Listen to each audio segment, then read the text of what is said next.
मी त्यांना विचारलं, तुमचे मुलं काय करतात, किती मुलं आहेत तुम्हाला? त्या आजीनं सांगितलं, महाराज 2 मुलं आहेत मला. एक मुलगा डॉक्टर आहे माझा, तो खाली राहतोय. एक मुलगा इंजिनियर आहे महाराज माझा, तो वरी राहतोय.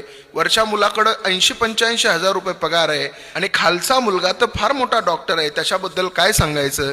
चालता चालता त्यांना म्हणलं, का हो आजी, मग तुम्ही एक तर वरच्या पोराकडे राहायचं नाही तर खालच्या पोराकडे राहायचं ना, असं मध्ये का बरं राहता तुम्ही?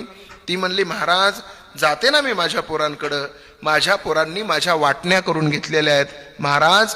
15 दिवस मी वरच्याकडे खाते आणि 15 दिवस मी खालच्याकडे खाते.